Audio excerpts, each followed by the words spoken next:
Hello viewers, you're welcome into this tutorial. We're going to be solving this Olympiad problem. Okay, so 4 to the power a minus 36 to the power b equals 28 for a and b belongs to set of integers. So this equation is called Diophantine,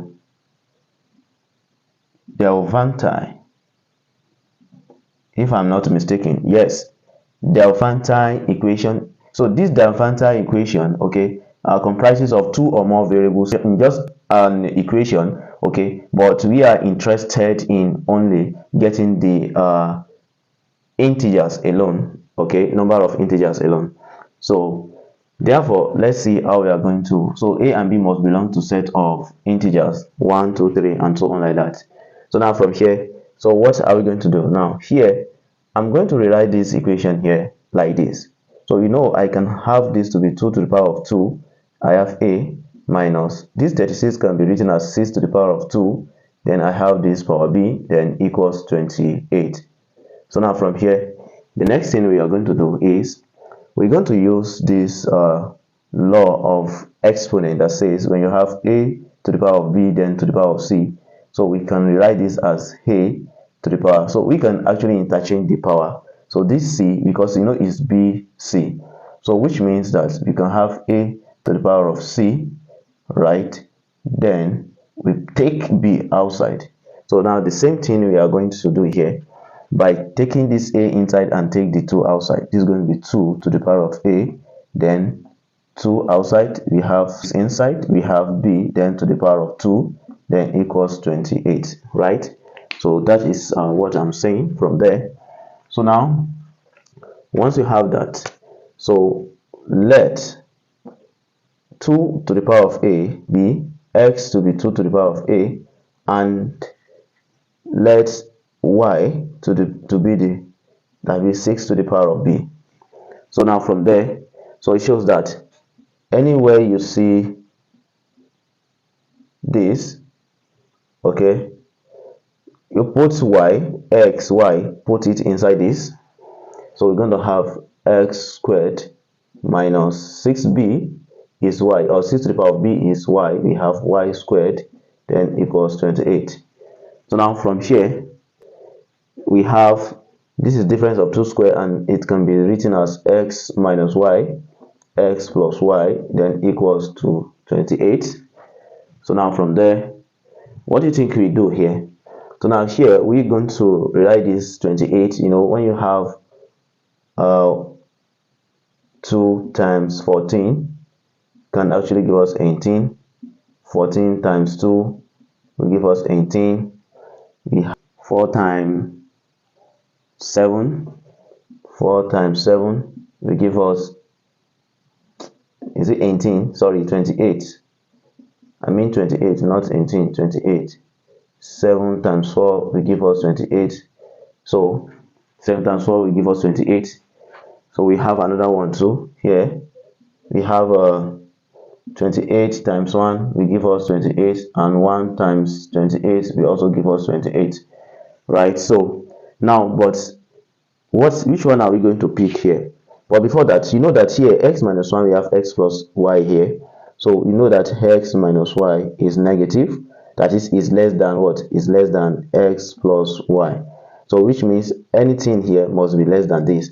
So now if we are having this now and we want to write this, so it means that the first one here, which is 2, x minus 1, correspond to x minus 1, and 14 corresponds to x plus 1, right?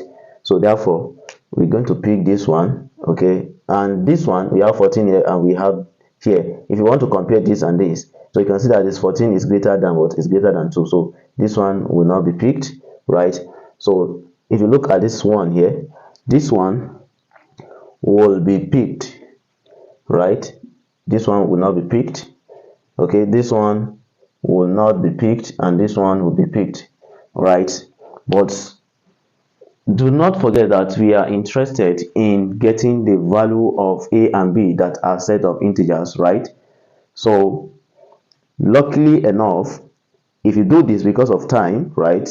So now if you do this, okay, the only one that will go, okay, that will give us the set of integers is this one we have here, which is what? Which is 2 14. Are you getting now? Which is 2 and 14. Now we're going to have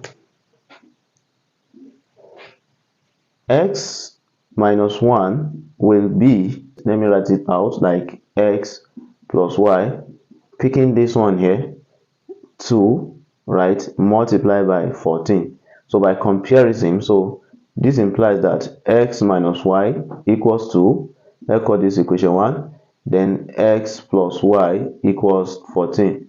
Let's call this equation 2. So now from here, so if you do the addition, x plus x, we're going to have 2x, and minus y plus y will give us 0.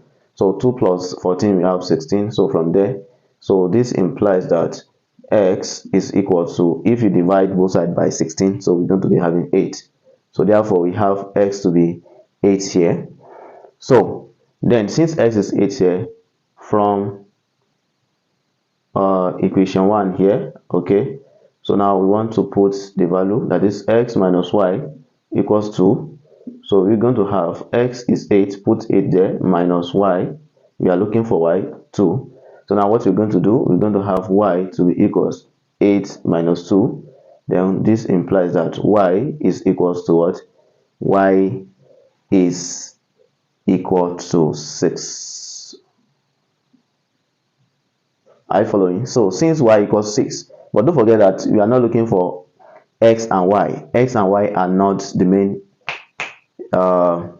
variable we have. Okay, so the main variable we have is a and b. So therefore, we're now going to recall. We go back to this place, right? So where we said recall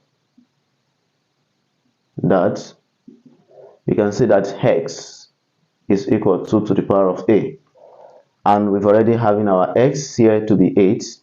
So we have 8 equals 2 to the power of a.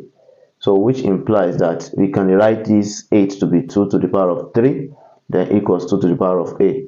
So now looking at the basis, you can see that they are the same.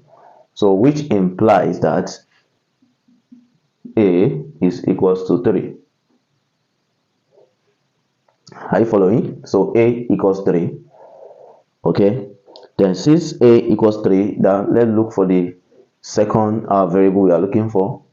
So when we have y to be 6 to the power of b, so y is, where is y? Y is 6. We have 6 here equals 6 to the power of b.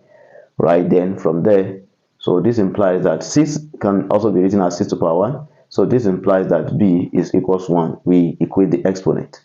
So we have this. So we have a and b.